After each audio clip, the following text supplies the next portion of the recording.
ಆತ್ಮೀಯ ಸ್ನೇಹಿತರೆ, MNS ಅಕಾಡೆಮಿಗೆ ಸ್ವಾಗತ. ಸ್ನೇಹಿತರೆ, ಮುಂಬರುವ ನೇಮಕಾತಿ ಪರೀಕ್ಷೆಗಳಾದಂಥ FDA ಮತ್ತು SDAಗೆ ಅತ್ಯಂತ ಉಪಯುಕ್ತವಾಗುವ ಭಾರತ ಸಂವಿಧಾನದ ಟಾಪ್ 60 ಪ್ರಶ್ನೆಗಳನ್ನು ಈ ಒಂದು ವಿಡಿಯೋದಲ್ಲಿ ಚರ್ಚೆ ಮಾಡೋಣ. ದಯವಿಟ್ಟು ನಮ್ಮ ಈ ವಿಡಿಯೋವನ್ನು ಕೊನೆಯವರೆಗೂ ವೀಕ್ಷಿಸಿ. ನಮ್ಮ ಪ್ರಯತ್ನ ಇಷ್ಟವಾದಲ್ಲಿ ನಮ್ಮ MNS ಅಕಾಡೆಮಿ ಚಾನಲನ್ನು ಸಬ್ಸ್ಕ್ರೈಬ್ ಮಾಡಿ, ಲೈಕ್ ಮಾಡಿ, ಹಾಗೆಯೇ ಈ ವಿಡಿಯೋವನ್ನು ನಿಮ್ಮ ಸ್ನೇಹಿತರಿಗೂ ಕೂಡ ಶೇರ್ ಮಾಡಿ. ಬಜೆಟ್ ಅಧಿವೇಶನ ಆರಂಭಕ್ಕೂ ಮುನ್ನ ಸದನವನ್ನು ಉದ್ದೇಶಿಸಿ ಈ ಕೆಳಗಿನ ಯಾರು ಭಾಷಣ ಮಾಡುವರು? ಪ್ರಧಾನಮಂತ್ರಿ, ಲೋಕಸಭಾ ಸ್ಪೀಕರ್, ರಾಷ್ಟ್ರಪತಿ ಮತ್ತು ಉಪರಾಷ್ಟ್ರಪತಿ. ಸರಿಯಾದಂಥ ಉತ್ತರ ರಾಷ್ಟ್ರಪತಿಗಳು. ವರ್ಷದಲ್ಲಿ 3 ಬಾರಿ ಅಧಿವೇಶನಗಳು ನಡೀತವೆ. ಒಂದು ಬಜೆಟ್ ಅಧಿವೇಶನ, ಇನ್ನೊಂದು ಮಳೆಗಾಲದ ಅಧಿವೇಶನ, ಮತ್ತೊಂದು ಚಳಿಗಾಲದ ಅಧಿವೇಶನ. ಇದರಲ್ಲಿ ಪ್ರಾರಂಭದಲ್ಲಿ ನಡೆಯುವಂಥದ್ದು ಬಜೆಟ್ ಅಧಿವೇಶನ. ಈ ಬಜೆಟ್ ಅಧಿವೇಶನ ಆರಂಭವಾಗುವುದಕ್ಕಿಂತ ಮುಂಚೆ ರಾಷ್ಟ್ರಪತಿಗಳು ಉಭಯ ಸದನಗಳನ್ನು ಉದ್ದೇಶಿಸಿ ಭಾಷಣವನ್ನು ಮಾಡುತ್ತಾರೆ. GST ತೆರಿಗೆ ವ್ಯವಸ್ಥೆಗೆ ಸಂಬಂಧಿಸಿದಂತೆ ಮಾಡಲಾದಂಥ ಸಂವಿಧಾನದ ತಿದ್ದುಪಡಿ ಯಾವುದು? 101ನೇ ತಿದ್ದುಪಡಿ. ಸಂವಿಧಾನಕ್ಕೆ 101ನೇ ತಿದ್ದುಪಡಿಯನ್ನು ಮಾಡುವುದರ ಮೂಲಕ 2016ರಲ್ಲಿ ಇದನ್ನು ಮಾಡ್ತಾರೆ. ಇದರಂತೆ ಏಕರೂಪದ ತೆರಿಗೆ ವ್ಯವಸ್ಥೆ ದೇಶದಲ್ಲಿ ಜಾರಿಗೆ ಬರುತ್ತೆ. ಅದೇ ಗೂಡ್ಸ್ ಅಂಡ್ ಸರ್ವಿಸ್ ಟ್ಯಾಕ್ಸ್ ಅಥವಾ GST ಅಂತ ಕರಿತೀವಿ. ಇದನ್ನು ಪರಿಚಯಿಸಿದಂತಹ ವರ್ಷ ಜುಲೈ 1, 2017. ಸಂವಿಧಾನ ತಿದ್ದುಪಡಿಯನ್ನು ಈ ಕೆಳಗಿನ ಯಾವ ವಿಧಾನದ ಮೂಲಕ ಮಾಡುವರು? ಆಯ್ಕೆ 1, ಸರಳ ಬಹುಮತದೊಂದಿಗೆ ತಿದ್ದುಪಡಿ, ವಿಶೇಷ ಬಹುಮತದೊಂದಿಗೆ ತಿದ್ದುಪಡಿ, ವಿಶೇಷ ಬಹುಮತದ ಜೊತೆಗೆ ರಾಜ್ಯ ವಿಧಾನಸಭೆಗಳ ಒಪ್ಪಿಗೆಯೊಂದಿಗೆ ತಿದ್ದುಪಡಿ. 4ನೇ ಆಯ್ಕೆ ಮೇಲಿನ ಎಲ್ಲವೂ. ಹಾಗಾದರೆ ಸಂವಿಧಾನ ತಿದ್ದುಪಡಿಯನ್ನು ಯಾವ ಕ್ರಮದ ಮೂಲಕ ಮಾಡ್ತಾರೆ ಅಂದರೆ ಆಯ್ಕೆ 4, ಮೇಲಿನ ಎಲ್ಲವೂ. ರಾಷ್ಟ್ರಪತಿಯವರ ಚುನಾವಣೆಗೆ ಸಂಬಂಧಿಸಿದ ವಿವಾದಗಳನ್ನು ಈ ಕೆಳಗಿನ ಯಾರು ಬಗೆಹರಿಸುವರು? ಹೈಕೋರ್ಟ್, ಸುಪ್ರೀಂ ಕೋರ್ಟ್, ಪ್ರಧಾನಮಂತ್ರಿ ಮತ್ತು ಲೋಕಸಭೆ. ಮಾನ್ಯ ಭಾರತದ ಸರ್ವೋಚ್ಚ ನ್ಯಾಯಾಲಯ ಏನಿದೆ, ಸುಪ್ರೀಂ ಕೋರ್ಟ್, ಅದು ರಾಷ್ಟ್ರಪತಿಯವರ ಚುನಾವಣೆಗೆ ಸಂಬಂಧಿಸಿದಂಥ ಏನಾದರೂ ವಿವಾದಗಳು ಉಂಟಾದರೆ ಅವನ್ನ ಬಗೆಹರಿಸುವಂಥ ಅಧಿಕಾರವನ್ನು ಹೊಂದಿದೆ. ಈ ಕೆಳಗಿನ ಯಾರನ್ನು ರಾಜ್ಯಸಭೆಯ ಚೇರ್ಮನ್ ಎಂದು ಕರೆಯುವರು ಅಥವಾ ಸಭಾಪತಿ ಅಂತ ಕರೀತಾರೆ? ರಾಷ್ಟ್ರಪತಿ, ಉಪರಾಷ್ಟ್ರಪತಿ, ರಾಜ್ಯಸಭೆಯ ಉಪಸಭಾಪತಿ, ಪ್ರಧಾನಮಂತ್ರಿ. ಇದಕ್ಕೆ ಸರಿ ಉತ್ತರ ಉಪರಾಷ್ಟ್ರಪತಿಗಳು. ಭಾರತದ ಉಪರಾಷ್ಟ್ರಪತಿಗಳು ರಾಜ್ಯಸಭೆಯ ಚೇರ್ಮನ್ ಅಥವಾ ಸಭಾಪತಿಗಳಾಗಿ ಕರ್ತವ್ಯವನ್ನು ನಿರ್ವಹಿಸ್ತಾರೆ. ರಾಷ್ಟ್ರಪತಿಯವರ ವಿರುದ್ಧ ಮಹಾಭಿಯೋಗ ಪ್ರಕ್ರಿಯೆ ಆರಂಭಿಸುವ ಎಷ್ಟು ದಿನ ಮೊದಲು ಅವರಿಗೆ ನೋಟಿಸನ್ನು ನೀಡಬೇಕು? 15 ದಿನಗಳ ಮುಂಚಿತವಾಗಿ. ರಾಷ್ಟ್ರಪತಿಯವರ ವಿರುದ್ಧವಾಗಿ ವಜಾ ಮಾಡೋದಕ್ಕೆ ಮಹಾಭಿಯೋಗ ಪ್ರಕ್ರಿಯೆ ಏನಾದರೂ ಮಾಡಬೇಕು ಅನ್ನುವಂಥದ್ದನ್ನು ಪ್ರಕ್ರಿಯೆ ಆರಂಭವಾಗೋಂಗಿದ್ರೆ ಅದಕ್ಕಿಂತ ಪೂರ್ವದಲ್ಲಿ ಅವರಿಗೆ ಗೊತ್ತುವಳಿ ನೋಟಿಸನ್ನು ನೀಡಬೇಕು. ಅದು 15 ದಿವಸಗಳ ಮುಂಚಿತವಾಗಿ. ರಾಷ್ಟ್ರಪತಿಯವರನ್ನು ತಮ್ಮ ಹುದ್ದೆಯಿಂದ ಈ ಕೆಳಗಿನ ಯಾವ ಪ್ರಕ್ರಿಯೆಯ ಮೂಲಕ ವಜಾ ಮಾಡಬಹುದು? ಇದಕ್ಕೆ ಸರಿ ಉತ್ತರ ಮಹಾಭಿಯೋಗ ಅಂತ ಕರಿತೀವಿ, ಅಥವಾ ಇಂಗ್ಲಿಷ್ನಲ್ಲಿ ಇಂಪ್ರೀಚ್ಮೆಂಟ್ ಅಂತ ಕರೀತಾರೆ. ಈ ಒಂದು ಪ್ರಕ್ರಿಯೆಯ ಮೂಲಕ ರಾಷ್ಟ್ರಪತಿಯವರನ್ನ ಅವರ ಹುದ್ದೆಯಿಂದ ವಜಾ ಮಾಡಬಹುದು, ಅವರು ಅಸಂವಿಧಾನಿಕವಾಗಿ ತಮ್ಮ ಅಧಿಕಾರಾವಧಿಯಲ್ಲಿ ನಡೆದುಕೊಂಡರೆ. ಲೋಕಸಭೆಯ ಅಧಿಕಾರಾವಧಿ 5 ವರ್ಷಗಳು. ಆದರೆ ಒಂದು ವೇಳೆ ಅವಧಿಗಿಂತ ಮುಂಚೆಯೇ ಸರ್ಕಾರ ಪತನವಾದರೆ ಎಷ್ಟು ಅವಧಿಯೊಳಗೆ ಚುನಾವಣೆ ನಡೆಸಬೇಕು? 3 ತಿಂಗಳು, 1 ವರ್ಷ, 6 ತಿಂಗಳು, ನಿಗದಿತ ಅವಧಿ ಇಲ್ಲ. ಸರಿ ಉತ್ತರ 6 ತಿಂಗಳ ಒಳಗಾಗಿ ಮತ್ತೆ ಮರುಚುನಾವಣೆ ನಡೆಯಬೇಕು. ಒಂದು ವೇಳೆ 5 ವರ್ಷದ ಅವಧಿಗಿಂತ ಮುಂಚೆನೇ ಸರ್ಕಾರ ಪತನವಾದರೆ ಆ ಸಂದರ್ಭದಲ್ಲಿ ಮುಂದೆ ನಡೆಯುವಂಥ ಚುನಾವಣೆ 6 ತಿಂಗಳ ಒಳಗಡೆನೆ ನಡೆಯುವಂಥದ್ದು. ಭಾರತದ ವಿಪತ್ತು ಪರಿಹಾರ ನಿಧಿಗೆ ಸಂಬಂಧಿಸಿದಂತೆ ಈ ಕೆಳಗಿನ ಯಾವ ಹೇಳಿಕೆ ಸರಿಯಾಗಿದೆ? ಸಂಚಿತ ನಿಧಿಯ ಬಳಕೆಗೆ ಸಂಸತ್ತಿನ ಅಂಗೀಕಾರದ ಅವಶ್ಯಕತೆ ಇಲ್ಲ. ಪ್ರಕೃತಿ ವಿಕೋಪದಂತಹ ಸಂದರ್ಭದಲ್ಲಿ ಈ ನಿಧಿಯನ್ನು ಬಳಕೆ ಮಾಡಲಾಗುವುದು. ಹೇಳಿಕೆ 1 ಮತ್ತು 2 ತಪ್ಪು, ಹೇಳಿಕೆ 1 ಮತ್ತು 2 ಸರಿ. ಇದಕ್ಕೆ ಸರಿಯಾದಂಥ ಆಯ್ಕೆ ಹೇಳಿಕೆ 1 ಮತ್ತು 2 ಸರಿ. ಅಂದರೆ ಮೇಲೆ ನೀಡಿರುವಂಥ 2 ಹೇಳಿಕೆಗಳು ಸಮೇತ ಸರಿಯಾಗಿದ್ದಾವೆ. ಈ ಕೆಳಗಿನ ಯಾವ ವಿಚಾರದಲ್ಲಿ ರಾಷ್ಟ್ರಪತಿಯವರು ಸಂಸತ್ತಿನ ಅಂಗೀಕಾರವಿಲ್ಲದಿದ್ದರೂ ಹಣವನ್ನು ಬಿಡುಗಡೆ ಮಾಡಲು ಒಪ್ಪಿಗೆಯನ್ನು ಸೂಚಿಸಬಹುದು? ಇದಕ್ಕೆ ಸರಿಯಾದ ಉತ್ತರ ವಿಪತ್ತು ನಿರ್ವಹಣಾ ಪರಿಹಾರ ನಿಧಿ ಅಥವಾ ಕಾಂಟಿಜೆನ್ಸಿ ಫಂಡ್ ಅಂತ ಕರಿತೀವಿ. ಸೊ ಈ ಒಂದು ವಿಪತ್ತು ನಿರ್ವಹಣಾ ಪರಿಹಾರ ನಿಧಿಯಿಂದ ಹಣವನ್ನು ಬಿಡುಗಡೆ ಮಾಡಲು ಸಂಸತ್ತಿನ ಅಂಗೀಕಾರವಿಲ್ಲದಿದ್ರೂ ಸಮೇತ ರಾಷ್ಟ್ರಪತಿಯವರು ಒಪ್ಪಿಗೆಯನ್ನು ಸೂಚಿಸ್ತಾರೆ. ಈ ಒಂದು ನಿಧಿಯಲ್ಲಿರುವಂತಹ ಹಣವನ್ನು ದೇಶದಲ್ಲಿ ನೈಸರ್ಗಿಕ ವಿಕೋಪಗಳು ಸಂಭವಿಸಿ ಜನರಿಗೆ ತೊಂದರೆಗಳು ಉಂಟಾಗಿರ್ತಾವಲ್ವ, ಸೊ ಆ ಒಂದು ಪರಿಹಾರ ಕ್ರಮಗಳನ್ನು ಕೈಗೊಳ್ಳಲಿಕ್ಕೆ ಬಳಕೆಯನ್ನ ಮಾಡ್ತಾರೆ. ವಿದೇಶಗಳಲ್ಲಿ ರಾಷ್ಟ್ರಪತಿಗಳ ಪ್ರತಿನಿಧಿಗಳಾಗಿ ಕಾರ್ಯವನ್ನು ನಿರ್ವಹಿಸುವವರು ಯಾರು? ವಿದೇಶಾಂಗ ಸಚಿವರು, ಉನ್ನತ ಅಧಿಕಾರಿಗಳು, ರಾಷ್ಟ್ರಪತಿ ಸಚಿವಾಲಯ, ಭಾರತೀಯ ರಾಯಭಾರಿಗಳು. ಭಾರತೀಯ ರಾಯಭಾರಿಗಳು ಅಥವಾ ಇಂಡಿಯನ್ ಅಂಬಾಸಿಡರ್ಸ್ ಅಂತ ಕರಿತೀವಿ. ಪ್ರತಿಯೊಂದು ದೇಶದಲ್ಲೂ ಸಮೇತ ನಮ್ಮ ದೇಶದ ಇಂಡಿಯನ್ ಅಂಬೆಸಿ ಅನ್ನುವಂತಹ ಕಚೇರಿ, ಭಾರತೀಯ ರಾಯಭಾರಿ ಕಚೇರಿ ಇರುತ್ತೆ. ಅಲ್ಲಿ ರಾಷ್ಟ್ರಪತಿಗಳ ಪ್ರತಿನಿಧಿಗಳಾಗಿ ಭಾರತೀಯ ರಾಯಭಾರಿಗಳು ಕೆಲಸವನ್ನ ಮಾಡ್ತಾರೆ. ಭಾರತ ಸರ್ಕಾರವು ಯುದ್ಧವಾಗಲಿ ಅಥವಾ ಶಾಂತಿಯಾಗಲಿ ಯಾರ ಹೆಸರಿನಲ್ಲಿ ಘೋಷಣೆ ಮಾಡುತ್ತೆ? ವಿದೇಶಾಂಗ ಇಲಾಖೆ, ರಾಷ್ಟ್ರಪತಿ, ಲೋಕಸಭೆ, ಭೂಸೇನೆ, ವಾಯುಸೇನೆ ಮತ್ತು ನೌಕಾಸೇನೆಗಳು ಒಟ್ಟಾಗಿ ಸೇರುವಂಥದ್ದು. ಇದಕ್ಕೆ ಸರಿ ಉತ್ತರ ರಾಷ್ಟ್ರಪತಿಗಳು. ಸಂಸತ್ತು ನಿರ್ಧಾರವನ್ನು ತೆಗೆದುಕೊಂಡರೂ ಸಮೇತ ಆ ಎಲ್ಲ ನಿರ್ಧಾರಗಳು ರಾಷ್ಟ್ರಪತಿಯವರ ಹೆಸರಿನಲ್ಲಿ ಆಗ್ತವೆ. ಹಾಗಾಗಿ ಯಾವುದೇ ಒಂದು ದೇಶದ ಮೇಲೆ ಯುದ್ಧ ಆಗಿರಲಿ ಅಥವಾ ಯುದ್ಧ ನಡೆದ ನಂತರ ಶಾಂತಿಯಾಗಿರಲಿ, ಈ ಎಲ್ಲ ಪ್ರಕ್ರಿಯೆಗಳು ಸಮೇತ ರಾಷ್ಟ್ರಪತಿಯವರ ಹೆಸರಿನಲ್ಲಿ ಜರುಗುತ್ತವೆ. ರಾಜ್ಯಸಭೆಯಲ್ಲಿ ಸದಸ್ಯರು ಸದನದ ನಿಯಮಗಳನ್ನು ಉಲ್ಲಂಘನೆ ಮಾಡಿದಾಗ ಅವರ ವಿರುದ್ಧ ಶಿಸ್ತು ಕ್ರಮ ಕೈಗೊಳ್ಳುವ ಅಧಿಕಾರ ಯಾರಿಗಿದೆ? ಸ್ಪೀಕರ್, ಉಪರಾಷ್ಟ್ರಪತಿ, ರಾಷ್ಟ್ರಪತಿ, ರಾಜ್ಯಸಭೆಯ ಕೋರಂ ಅಂದರೆ ಅವತ್ತಿನ ಸದಸ್ಯರು ಏನು ಭಾಗವಹಿಸಿರ್ತಾರೆ ಆ ಕೋರಂಗಿದೆಯ ಅಧಿಕಾರ. ಉಪರಾಷ್ಟ್ರಪತಿಯನ್ನ ರಾಜ್ಯಸಭಾ ಸಭಾಪತಿ ಅಂತಾನೂ ಕೂಡ ಕರಿತೀವಿ. ಸೊ ಹೀಗಾಗಿ ಆ ಇಡೀ ಸದನವನ್ನ ಶಿಸ್ತುಬದ್ಧವಾಗಿ ನಡೆಸುವಂತಹ ಅಧಿಕಾರವೂ ಸಮೇತ ಉಪರಾಷ್ಟ್ರಪತಿಗೆ ಇರುತ್ತೆ. ಅಲ್ಲಿರುವಂತಹ ರಾಜ್ಯಸಭಾ ಸದಸ್ಯರು ಸದನದ ನಿಯಮಗಳನ್ನು ಏನಾದರೂ ಉಲ್ಲಂಘನೆ ಮಾಡಿದಾಗ ಅವರ ವಿರುದ್ಧ ಶಿಸ್ತು ಕ್ರಮ ಕೈಗೊಳ್ಳುವಂತಹ ಅಧಿಕಾರ ಉಪರಾಷ್ಟ್ರಪತಿಗಿದೆ ರಾಜ್ಯಸಭೆಯಲ್ಲಿ. ಆದರೆ ಲೋಕಸಭೆಗೆ ಬಂದಾಗ ಲೋಕಸಭಾ ಸ್ಪೀಕರ್ಗೆ ಈ ಅಧಿಕಾರ ಇರುತ್ತೆ. ಈ ಕೆಳಗಿನ ಯಾರು ಅತಿ ದೀರ್ಘಾವಧಿಗೆ ಭಾರತದ ಉಪರಾಷ್ಟ್ರಪತಿಯಾಗಿದ್ದರು? Doctor S Radhakrishnan, Krishankant, Venkaiah Naidu, Hamid Ansari. ಸರಿ ಉತ್ತರ ಮೊಹಮ್ಮದ್ ಹಮೀದ್ ಅನ್ಸಾರಿ. 2007ರಿಂದ 2017ರವರೆಗೆ 2 ಅವಧಿಗೆ ಉಪರಾಷ್ಟ್ರಪತಿಗಳಾಗಿ ಕರ್ತವ್ಯವನ್ನು ನಿರ್ವಹಿಸಿದ್ದರು. ಪ್ರಸ್ತುತ ಭಾರತದ ಉಪರಾಷ್ಟ್ರಪತಿ ವೆಂಕಯ್ಯ ನಾಯ್ಡು. ಸಂವಿಧಾನದ 71 ಉಪವಿಧಿ 1ರ ಅನ್ವಯ ಈ ಕೆಳಗಿನ ಯಾರ ನೇಮಕದ ಬಗ್ಗೆ ತಿಳಿಸುತ್ತದೆ? ಅಂದರೆ ಸಂವಿಧಾನದ 71 ಉಪವಿಧಿ 1 ಏನಿದೆ ಇದು ಯಾರ ನೇಮಕದ ಬಗ್ಗೆ ತಿಳಿಸುತ್ತದೆ? ಸೊ ಪ್ರಧಾನಮಂತ್ರಿ ಏನಿದ್ದಾರೆ ಈ ಪ್ರಧಾನಮಂತ್ರಿಯ ನೇಮಕದ ಬಗ್ಗೆ ಸಂವಿಧಾನದ 71 ಉಪವಿಧಿ 1 ಮಾಹಿತಿಯನ್ನ ನೀಡುತ್ತದೆ. ಈ ಕೆಳಗಿನ ಯಾರ ಸಲಹೆಯ ಮೇರೆಗೆ ರಾಷ್ಟ್ರಪತಿಗಳು ಮಂತ್ರಿಗಳನ್ನು ನೇಮಕ ಮಾಡುವರು? ಬಹುಮುಖ್ಯವಾದ ಪ್ರಶ್ನೆ, ಅನೇಕ ಸಲ ಪರೀಕ್ಷೆಗಳಲ್ಲಿ ಕೇಳ್ತಾರೆ ಇದನ್ನ. ಪ್ರಧಾನಮಂತ್ರಿಗಳ ಸಲಹೆಯ ಮೇರೆಗೆ. ರಾಜ್ಯ ಹಂತದಲ್ಲಾದರೆ ಮುಖ್ಯಮಂತ್ರಿಯ ಸಲಹೆಯ ಮೇರೆಗೆ ಮಂತ್ರಿಮಂಡಲದ ಮಂತ್ರಿಗಳನ್ನ ರಾಜ್ಯಪಾಲರು ನೇಮಕ ಮಾಡಿದರೆ, ಕೇಂದ್ರ ಹಂತದಲ್ಲಿ ಪ್ರಧಾನಮಂತ್ರಿಗಳ ಸಲಹೆಯ ಮೇರೆಗೆ ರಾಷ್ಟ್ರಪತಿಗಳು ಮಂತ್ರಿಗಳನ್ನ ನೇಮಕ ಮಾಡುವರು. ಮಂತ್ರಿಮಂಡಲದ ಗಾತ್ರ ಏನಿದೆ ಇದು ಒಟ್ಟು ಸದಸ್ಯರ ಎಷ್ಟು ಪ್ರತಿಶತ ಹೊಂದಿರಬೇಕು? 2003ರಲ್ಲಿ 91ನೇ ಅಮೆಂಡ್ಮೆಂಟ್ ಆಗುತ್ತೆ ಕೇಂದ್ರ ಹಂತದಲ್ಲಿ. ಇದರಂತೆ 15% ಗಾತ್ರವನ್ನು ಹೊಂದಿರಬೇಕು. ಅಂದರೆ ಕರ್ನಾಟಕದ ವಿಧಾನಸಭೆ ಉದಾಹರಣೆ ತಗೊಳ್ಬೇಕಾದ್ರೆ 224 ಜನ. ಈ 224ರಲ್ಲಿ 15% ಅಂತ ಹೇಳಿದ್ರೆ 33 ಜನ ಮಂತ್ರಿಮಂಡಲದಲ್ಲಿ ಇರ್ತಾರೆ. ಲೋಕಸಭೆಯ ಅಧಿಕಾರಾವಧಿ 5 ವರ್ಷಗಳು. ಆದರೆ ಒಂದು ವೇಳೆ ಅವಧಿಗಿಂತ ಮುಂಚೆಯೇ ಸರ್ಕಾರ ಪತನವಾದರೆ ಎಷ್ಟು ಅವಧಿಯೊಳಗೆ ಚುನಾವಣೆ ನಡೆಸಬೇಕು? 3 ತಿಂಗಳು, 1 ವರ್ಷ, 6 ತಿಂಗಳು, ನಿಗದಿತ ಅವಧಿ ಇಲ್ಲ. ಸರಿ ಉತ್ತರ 6 ತಿಂಗಳ ಒಳಗಾಗಿ ಮತ್ತೆ ಮರುಚುನಾವಣೆ ನಡೆಯಬೇಕು.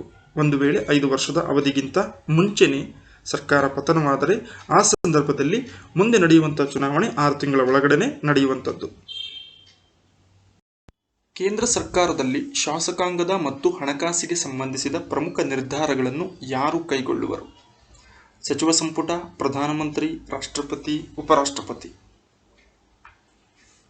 ಇದಕ್ಕೆ ಸರಿ ಉತ್ತರ ಪ್ರಧಾನಮಂತ್ರಿ ನೇತೃತ್ವದ ಸಚಿವ ಸಂಪುಟ ಏನಿರುತ್ತೆ ಅದು ಸರ್ಕಾರದ ಪ್ರಮುಖ ನಿರ್ಧಾರಗಳನ್ನು ತೆಗೆದುಕೊಳ್ಳುತ್ತೆ. ರಾಷ್ಟ್ರೀಯ ತುರ್ತು ಪರಿಸ್ಥಿತಿಗೆ ಸಂಬಂಧಿಸಿದಂತೆ ವಿವರಣೆಯನ್ನು ನೀಡುವ ಸಂವಿಧಾನದ ವಿಧಿ ಯಾವುದು? ಆಯ್ಕೆ 1 352ನೇ ವಿಧಿ ಏನಿದೆ ಇದು ರಾಷ್ಟ್ರೀಯ ತುರ್ತು ಪರಿಸ್ಥಿತಿಯ ಬಗ್ಗೆ ಮಾಹಿತಿಯನ್ನು ನೀಡುತ್ತೆ. ಸಂಸದೀಯ ಸಮಿತಿಗಳಿಗೆ ಮುಖ್ಯಸ್ಥರನ್ನು ಯಾರು ನೇಮಕ ಮಾಡುವರು? ರಾಷ್ಟ್ರಪತಿ, ಉಪರಾಷ್ಟ್ರಪತಿ, ಪ್ರಧಾನಮಂತ್ರಿ, ಲೋಕಸಭಾ ಸ್ಪೀಕರ್. ಇದಕ್ಕೆ ಲೋಕಸಭಾ ಸ್ಪೀಕರ್ ಅವರು ಸಂಸದೀಯ ಸಮಿತಿಗಳಿಗೆ ಪಾರ್ಲಿಮೆಂಟರಿ ಕಮಿಟೀಸ್ ಅಂತ ಕರಿತೀವಿ, ಅವುಗಳನ್ನು ನೇಮಕ ಮಾಡಿದಾಗ ಆ ಮುಖ್ಯಸ್ಥರನ್ನು ಕೂಡ ಇವರೇ ನೇಮಕ ಮಾಡ್ತಾರೆ. ಲೋಕಸಭಾ ಸ್ಪೀಕರ್ರನ್ನು ವಜಾ ಮಾಡುವ ಬಗ್ಗೆ ವಿವರಿಸುವ ಸಂವಿಧಾನದ ವಿಧಿಗಳು ಯಾವುವು? 94 ಮತ್ತು 96 ಈ ವಿಧಿಗಳು ಲೋಕಸಭಾ ಸ್ಪೀಕರ್ ಅವರನ್ನು ತಮ್ಮ ಅಧಿಕಾರದಿಂದ ವಜಾ ಮಾಡುವಂತಹ ಕ್ರಮಗಳ ಬಗ್ಗೆ ವಿವರಣೆಯನ್ನ ನೀಡ್ತಾರೆ. ಲೋಕಸಭಾ ಸ್ಪೀಕರ್ ಲೋಕಸಭಾ ಸದಸ್ಯರಲ್ಲಿಯೇ ಒಬ್ಬರನ್ನ ಅವರು ಸ್ಪೀಕರ್ನಾಗಿ ಆಯ್ಕೆ ಮಾಡಿಕೊಂಡಿರ್ತಾರೆ. 1962ರಲ್ಲಿ ಯಾವ 2 ದೇಶಗಳ ನಡುವಿನ ಯುದ್ಧದ ಕಾರಣದಿಂದ ರಾಷ್ಟ್ರೀಯ ತುರ್ತು ಪರಿಸ್ಥಿತಿ ಘೋಷಿಸಲಾಗಿತ್ತು? ಇಂಡೋ ಚೀನಾ ವಾರ್ ಅಂತ ಕರಿತೀವಿ. 1961-62ರಲ್ಲಿ ನಡೆದಂಥ ಈ ಯುದ್ಧದ ಸಂದರ್ಭದಲ್ಲಿ ರಾಷ್ಟ್ರೀಯ ತುರ್ತು ಪರಿಸ್ಥಿತಿ ದೇಶದಲ್ಲಿ ಘೋಷಣೆಯಾಗಿತ್ತು. ಒಂದು ವರ್ಷದಲ್ಲಿ ನಡೆಯಲಿರುವ ಸಂಸತ್ತಿನ ಅಧಿವೇಶನಗಳಲ್ಲಿ ಈ ಕೆಳಗಿನವುಗಳಲ್ಲಿ ಯಾವುದು ಸರಿ? 1, 2, 3 ಬಜೆಟ್ ಅಧಿವೇಶನ ನಡೆಯುತ್ತೆ, ಚಳಿಗಾಲದ ಅಧಿವೇಶನ ನಡೆಯುತ್ತೆ, ಮಳೆಗಾಲದ ಅಧಿವೇಶನ ಕೂಡ ನಡೆಯುತ್ತೆ.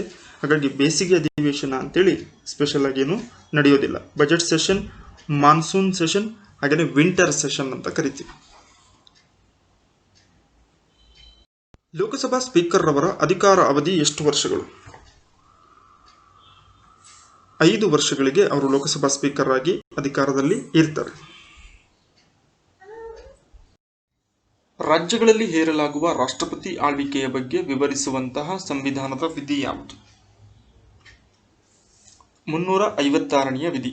ಸೊ ಕನ್ಫ್ಯೂಷನ್ ಮಾಡ್ಕೋಬೇಡಿ. 352 ರಾಷ್ಟ್ರೀಯ ತುರ್ತು ಪರಿಸ್ಥಿತಿ, 356 ರಾಜ್ಯಗಳಲ್ಲಿ ಹೇರಲಾಗುವಂತಹ ರಾಷ್ಟ್ರಪತಿ ಆಳ್ವಿಕೆ.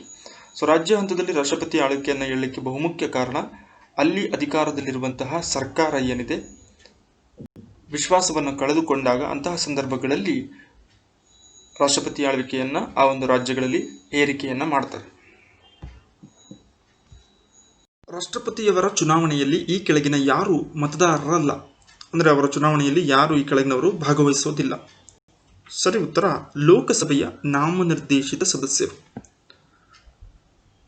ಇನ್ನು ಲೋಕಸಭಾ ಸದಸ್ಯರು, ರಾಜ್ಯಸಭಾ ಸದಸ್ಯರು ಮತ್ತು ರಾಜ್ಯ ವಿಧಾನಸಭಾ ಸದಸ್ಯರು ರಾಷ್ಟ್ರಪತಿಯವರ ಚುನಾವಣೆಯಲ್ಲಿ ಭಾಗವಹಿಸುವಂತಹ ಮತದಾರರಾಗಿದ್ದಾರೆ.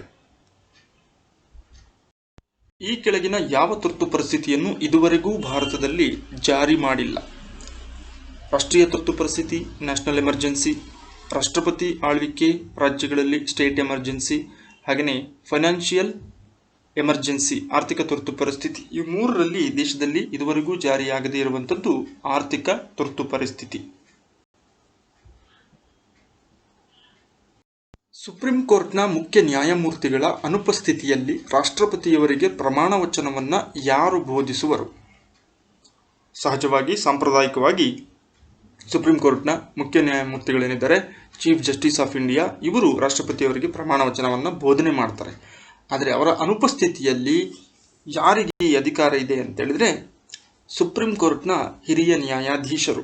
ಸೊ ಸುಪ್ರೀಂ ಕೋರ್ಟ್ನ ಮುಖ್ಯ ನ್ಯಾಯಮೂರ್ತಿಗಳ ನಂತರದ ಸ್ಥಾನದಲ್ಲಿ ಬರುವಂತಹ ಹಿರಿಯ ನ್ಯಾಯಾಧೀಶರು ಯಾರಾದರೂ ಒಬ್ಬರು ರಾಷ್ಟ್ರಪತಿಯವರಿಗೆ ಪ್ರಮಾಣ ವಚನವನ್ನು ಬೋಧಿಸ್ತಾರೆ. ಯಾರ ಪೂರ್ವಾನುಮತಿ ಇಲ್ಲದೆ ಲೋಕಸಭೆಯಲ್ಲಿ ಯಾವುದೇ ಹಣಕಾಸಿನ ಮಸೂದೆ ಪರಿಚಯಿಸಲಾಗುವುದಿಲ್ಲ? ರಾಷ್ಟ್ರಪತಿಗಳ ಪೂರ್ವಾನುಮತಿ ಇಲ್ಲದೆ ಯಾವುದೇ ಹಣಕಾಸಿನ ಮಸೂದೆಯನ್ನು ಲೋಕಸಭೆಯಲ್ಲಿ ಮಂಡಿಸಲಾಗುವುದಿಲ್ಲ. ಸಂವಿಧಾನದ 112ನೇ ವಿಧಿ ಅನ್ವಯ ಕೇಂದ್ರ ಹಣಕಾಸು ಸಚಿವರು ಲೋಕಸಭೆಯಲ್ಲಿ ಮಾತ್ರ ಬಜೆಟ್ ಮಸೂದೆಯನ್ನು ಅಥವಾ ಹಣಕಾಸಿನ ಮಸೂದೆಯನ್ನು ಮಂಡಿಸುತ್ತಾರೆ. ಇದಕ್ಕೂ ಮುನ್ನ ಈ ಒಂದು ಮಸೂದೆಗೆ ರಾಷ್ಟ್ರಪತಿಗಳ ಅಂಗೀಕಾರ ಕಡ್ಡಾಯವಾಗಿರುತ್ತದೆ. ಭಾರತೀಯ ಸಂವಿಧಾನದ ಪ್ರಸ್ತಾವನೆ ಆರಂಭದ ಸಾಲು ಹೀಗಿದೆ: ನಾವು ಭಾರತೀಯರು, ಭಾರತೀಯರಾದ ನಾವು ಭಾರತವನ್ನು ಮುಕ್ತಗೊಳಿಸಿದ ಜನರು, ಭಾರತದ ಜನಗಳಾದ ನಾವು. ಸೊ ಭಾರತದ ಸಂವಿಧಾನದ ಪ್ರಸ್ತಾವನೆಯಲ್ಲಿ ಆರಂಭದ ಸಾಲು ಯಾವ ರೀತಿ ಇದೆ? ಆಯ್ಕೆ 4, ಭಾರತದ ಜನಗಳಾದ ನಾವು, we the people of India ಎನ್ನುವಂತಹ ಸಾಲಿನೊಂದಿಗೆ ಭಾರತದ ಸಂವಿಧಾನದ ಪ್ರಸ್ತಾವನೆ ಆರಂಭವಾಗುತ್ತದೆ. ಶಿಕ್ಷಣ ವಿಷಯವು ಸಂವಿಧಾನದ ಯಾವ ಪಟ್ಟಿಯಲ್ಲಿ ಬರುತ್ತದೆ? ಕೇಂದ್ರ ಪಟ್ಟಿ, ರಾಜ್ಯ ಪಟ್ಟಿ, ಸಮವರ್ತಿ ಪಟ್ಟಿ, ಇದರಲ್ಲಿ ಯಾವುದೂ ಅಲ್ಲ. ಆಯ್ಕೆ 3, ಸಮವರ್ತಿ ಪಟ್ಟಿ ಅಥವಾ ಕಾನ್ಕರೆಂಟ್ ಲೀಸ್ಟ್ ಅಂತ ಕರಿತೀವಿ. ಆರಂಭದಲ್ಲಿ ಶಿಕ್ಷಣವು ರಾಜ್ಯ ಪಟ್ಟಿಯಲ್ಲಿತ್ತು. 1976ರಲ್ಲಿ ಮಾಡಲಾದಂಥ ತಿದ್ದುಪಡಿಯ ಅನ್ವಯದ ಸಮವರ್ತಿ ಪಟ್ಟಿಯಲ್ಲಿ ಶಿಕ್ಷಣವನ್ನು ಸೇರ್ಪಡೆ ಮಾಡಲಾಯಿತು.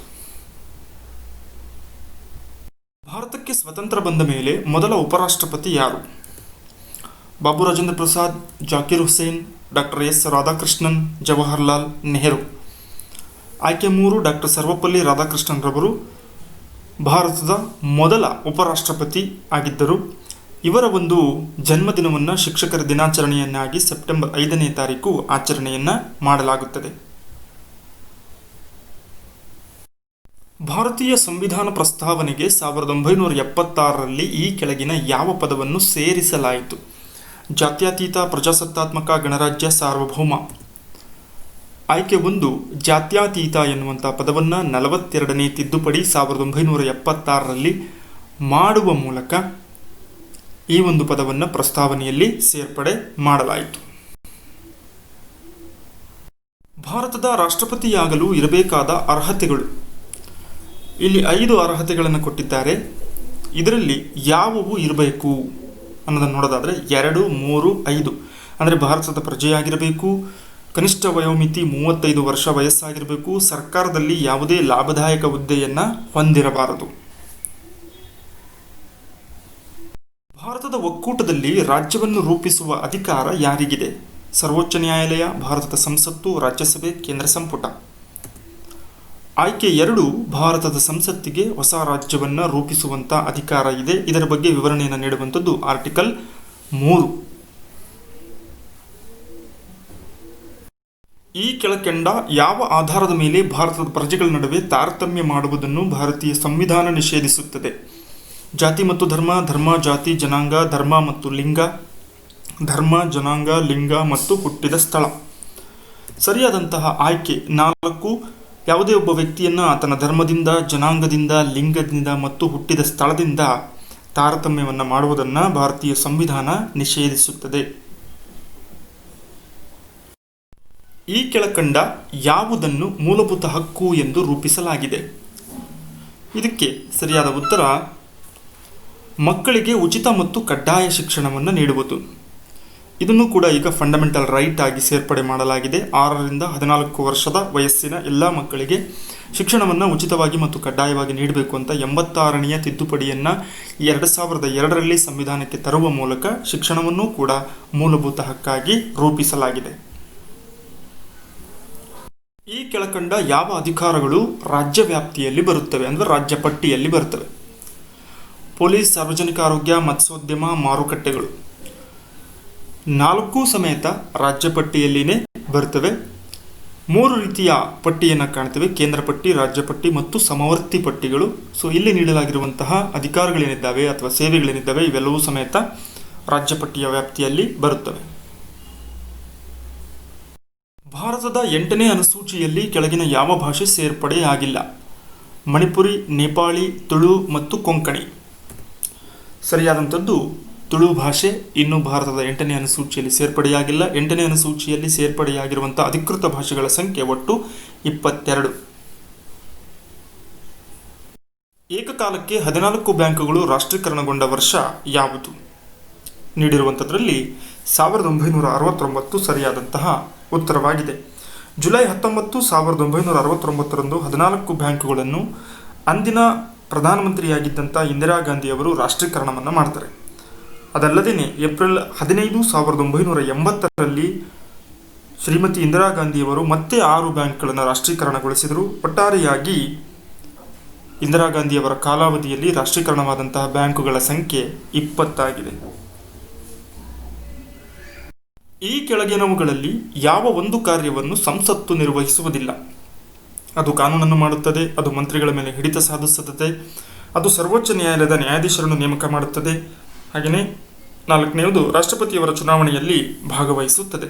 ಯಾವ ಕಾರ್ಯವನ್ನು ಮಾಡುವುದಿಲ್ಲ ಅಂದರೆ ಆಯ್ಕೆ 3 ಸರ್ವೋಚ್ಚ ನ್ಯಾಯಾಲಯದ ನ್ಯಾಯಾಧೀಶರನ್ನು ನೇಮಕ ಮಾಡುವುದಿಲ್ಲ, ಅವರನ್ನು ನೇಮಕ ಮಾಡುವಂಥವರು ರಾಷ್ಟ್ರಪತಿಗಳಾಗಿರ್ತಾರೆ.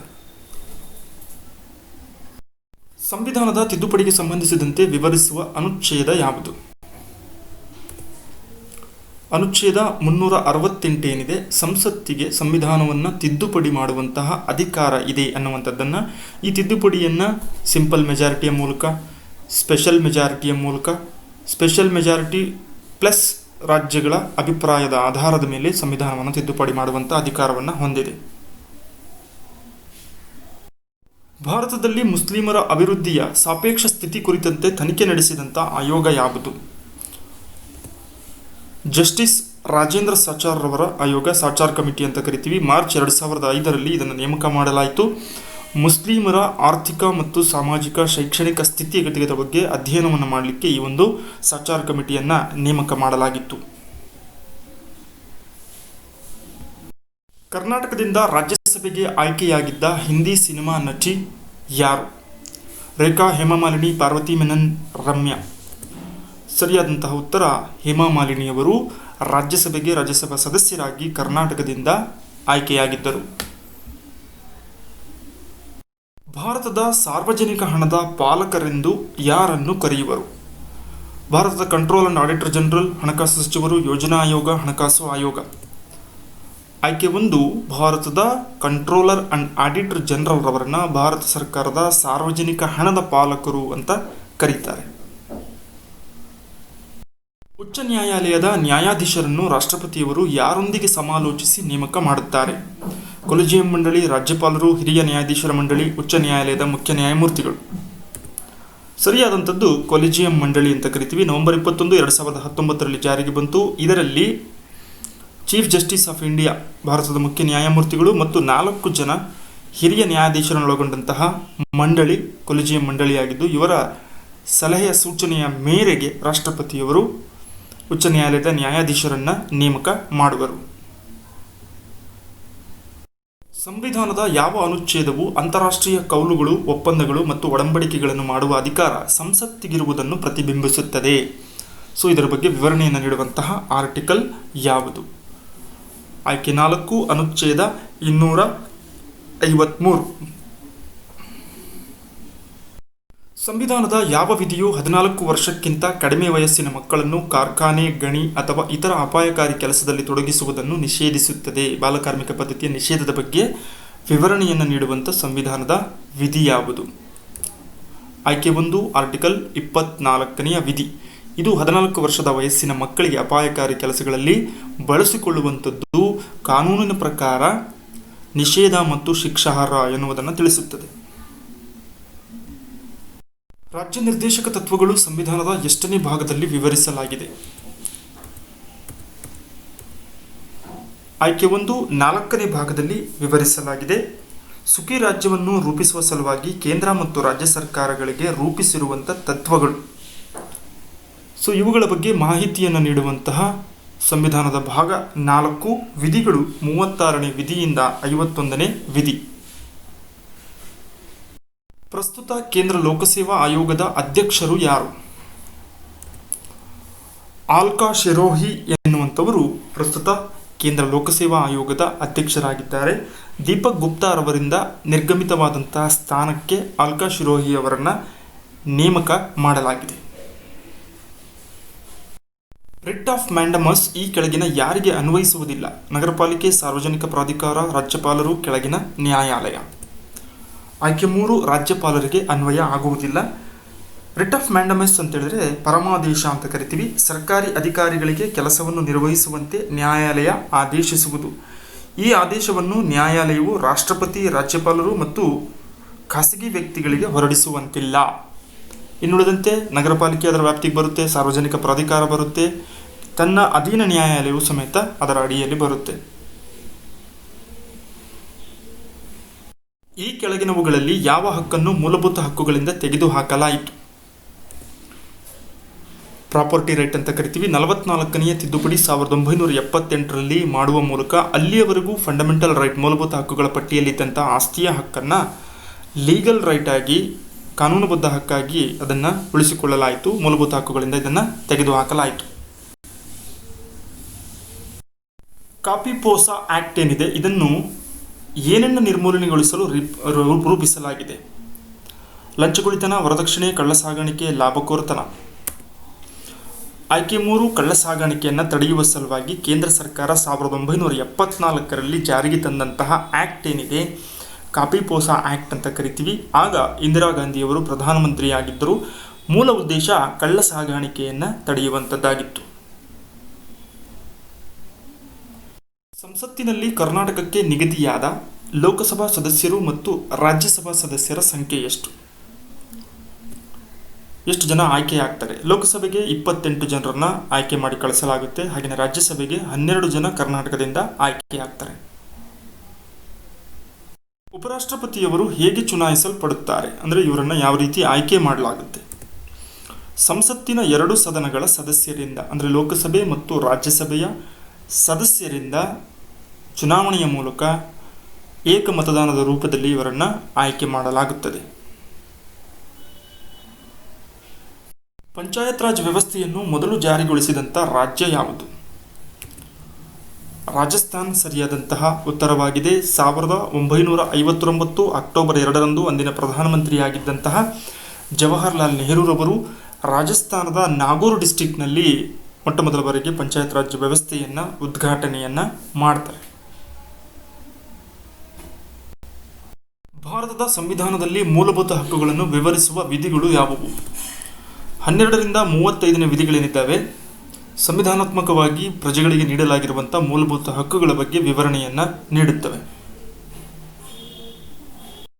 ₹1 ನೋಟಿನ ಮೇಲೆ ಯಾರ ಸಹಿ ಇರುತ್ತದೆ? ಕೇಂದ್ರ ಹಣಕಾಸು ಕಾರ್ಯದರ್ಶಿ, ಫೈನಾನ್ಸ್ ಸೆಕ್ರೆಟರಿ ಅಂತ ಕರಿತೀವಿ. ಸೊ ಇವರ ಒಂದು ಸಹಿ ₹1 ನೋಟಿನ ಮೇಲೆ ಇರುತ್ತದೆ. ಪ್ರಸ್ತುತ ಕೇಂದ್ರ ಹಣಕಾಸು ಕಾರ್ಯದರ್ಶಿ ಏನಿದ್ದಾರೆ ಅತನು ಚಕ್ರವರ್ತಿ ಅನ್ನುವಂಥವರಾಗಿದ್ದಾರೆ. ಇನ್ನುಳಿದಂಥ ಎಲ್ಲ ನೋಟುಗಳ ಮೇಲೆ ನಾವು RBI ಗವರ್ನರ್ ಸಹಿಯನ್ನು ಕಾಣಬಹುದು.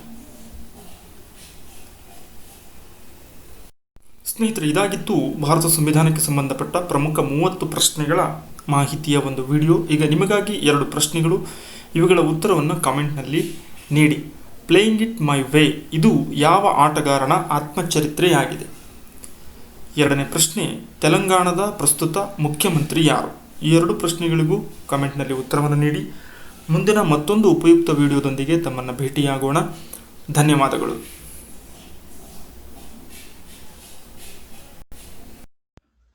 ಸ್ನೇಹಿತರೆ, ಇದಾಗಿತ್ತು ಭಾರತ ಸಂವಿಧಾನಕ್ಕೆ ಸಂಬಂಧಪಟ್ಟ ಟಾಪ್ 60 ಪ್ರಶ್ನೆಗಳ ಮಾಹಿತಿ ವಿಡಿಯೋ. ಈಗ ನಿಮಗಾಗಿ 2 ಪ್ರಶ್ನೆಗಳು, ಇವುಗಳ ಉತ್ತರವನ್ನು ಕಾಮೆಂಟ್ನಲ್ಲಿ ನೀಡಿ. ಸಹಾಯಕ ಸೈನ್ಯ ಪದ್ಧತಿಯನ್ನು ಮೊದಲಿಗೆ ಒಪ್ಪಿಕೊಂಡ ಭಾರತೀಯ ಸಂಸ್ಥಾನ ಯಾವುದು? 2ನೇ ಪ್ರಶ್ನೆ, the war of Indian independence ಎಂಬ ಕೃತಿಯ ಲೇಖಕರು ಯಾರು? ಈ 2 ಪ್ರಶ್ನೆಗಳಿಗೂ ಕಾಮೆಂಟ್ನಲ್ಲಿ ಉತ್ತರವನ್ನು ನೀಡಿ. ಮುಂದಿನ ಮತ್ತೊಂದು ಉಪಯುಕ್ತ ವಿಡಿಯೋದೊಂದಿಗೆ ತಮ್ಮನ್ನು ಭೇಟಿಯಾಗೋಣ. ಧನ್ಯವಾದಗಳು.